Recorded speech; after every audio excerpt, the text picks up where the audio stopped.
Hi there, it's Alexandra from the Middlesized Garden YouTube channel and blog, and we're going to talk about what to do with the difficult shady corner of your garden. I've got one of these corners. It's a northeast facing corner and it's just turned into a dumping ground. So I've looked back at some of the gardens, private and public, that I've photographed over the last few years and looked at all the options to make this corner work for me. I'll list them in the description below with a timestamp so that if you want to have a look at any option again, you can go straight to that option. If you're new here, the Middlesized Garden uploads videos on Saturdays, and if you'd like to see them when you open up YouTube, then click the subscribe button. It's absolutely free. And if you want YouTube to tell you when I've uploaded a new video, click the notifications bell. So, what to do in a difficult shady corner? The history of this corner is that there was a pergola there when we moved in. Our predecessors said to us, "Oh, that corner of the garden never really worked, so we put a pergola there." And I did rather wonder what they meant. The pergola got incredibly overgrown, and due to a misunderstanding with a man with a chainsaw, all the climbers then got cut back down to the ground to reveal a rotten pergola. So we had to take it down, and we were just left with the paved area underneath. So what could we do in a shady corner of a garden? Looking back at all the gardens that I visited, I would say that the number one option is definitely put a shed there. A shady corner is a good location for a shed because tools and seeds and things that you store like to have a steady temperature. The only problem with this particular location, however, is that we already have two sheds tucked round the corner out of sight of the house.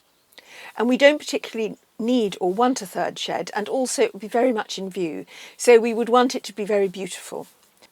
I've seen some marvellous and creative sheds in my time, and such as this one from garden designer Posy Gentles, which she built from recycled materials, mainly herself and with friends, but with some expert advice, and there's a story on how that was done in the description below.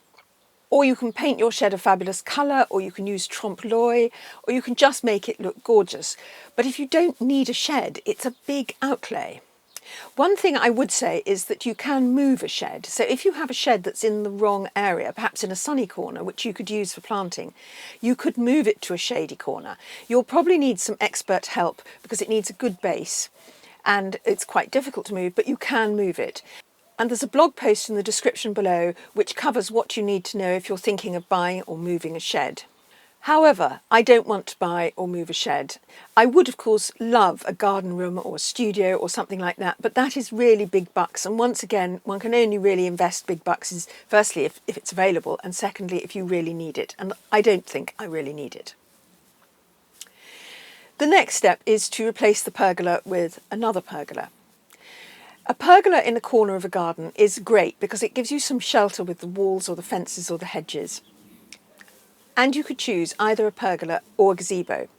There are lots of different definitions as to what the difference is between a pergola and a gazebo, but personally I go with the one which is that a pergola is open and has climbers going up it, but no all-weather protection, and a gazebo has a roof.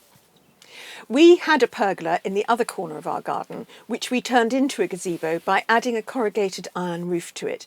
My brother-in-law did it, and so it was a very cheap way of getting some all-weather covering, and we really use that now. It's almost like an outside room. But even when it was a pergola, we tended to go there rather than to the pergola that was on the northeast corner. It may be a human thing about wanting to go somewhere that's warm, but somehow it was the sunny south-facing pergola that we always gravitated towards. If, of course, you live in a very hot country, then a shady northeast corner is perfect for a pergola. But I am reluctant to replace a pergola we didn't use with another pergola. So what about just having a general seating area? I think this is quite a good option. It's quite inexpensive, and of course I can try it out with just some cheap garden chairs and see if we go there and we sit there and we enjoy the view. But I think with a seating area, this is where a middle-sized garden is different from a small garden or a large garden.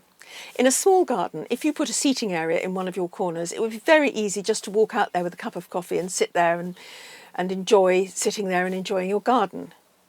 And if you have a large garden, which is divided into lots of different rooms, then having a seating area in each one of them and a corner seating area could be a good one. is a wonderful thing so that you can enjoy and sit down and look around at these different parts of the garden. But with a middle-sized garden, it's actually, this seating area would be a bit too far from the back door for it to be easy just to stroll out with a cup of coffee or a drink. And yet, because I can see most of my garden anyway in one look, it's not really big enough to say, oh, well, here's a different seating area. But I might be being a bit too fussy on that. So I'll certainly give seating area a go. So what about a tree in a shady corner? It's a good option. There was apparently a beautiful chestnut tree here before the pergola, and our predecessors told me that it had died of honey fungus. So this means there are two things I must consider if I'm going to put a tree in this shady corner, and one is a tree that will be happy and will do well and establish well in shade, and the other is a tree that is resistant to honey fungus.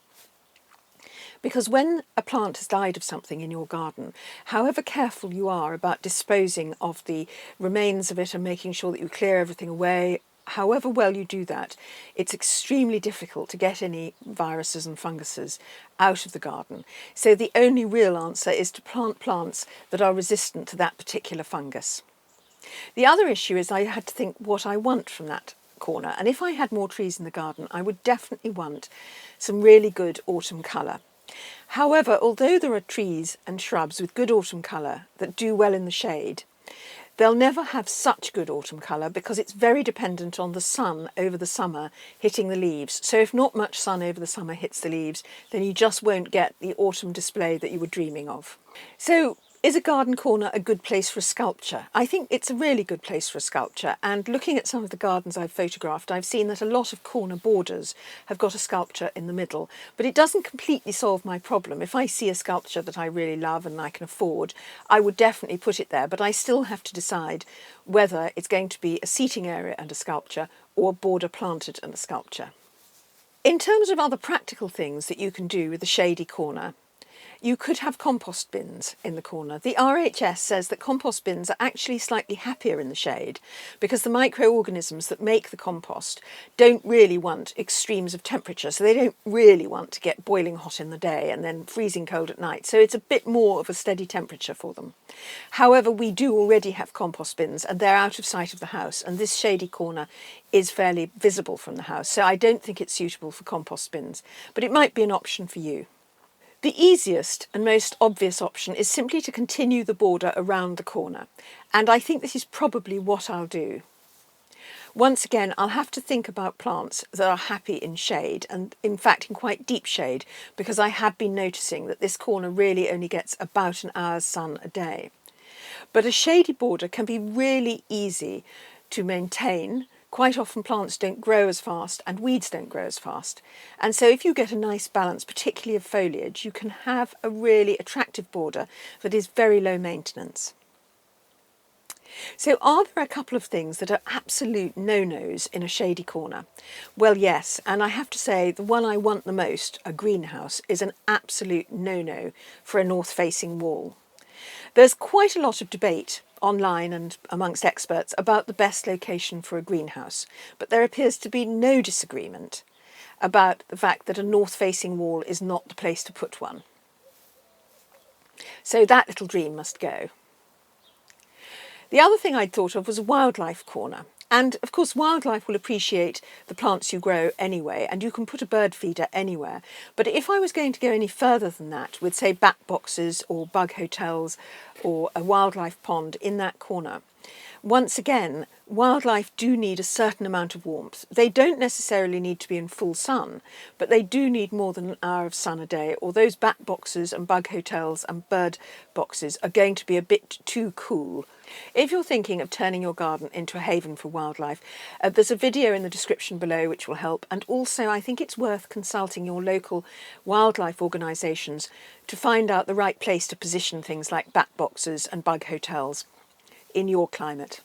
And of course, the last thing one should do with a shady corner is turn it into a dumping ground, which we have. So I am determined to turn this corner round, and I'll keep you informed in future videos. And if you have views, do leave them in the comments below, because actually it's really interesting what you all say, and you often come up with ideas I haven't thought of. So it's really worth checking the comments as well if you've got a shady corner. There's more garden design tips and ideas in the garden design playlist at the end of this video, and if you'd like more tips, ideas and inspiration, then do subscribe to the Middlesized Garden YouTube channel, and thank you for watching. Goodbye.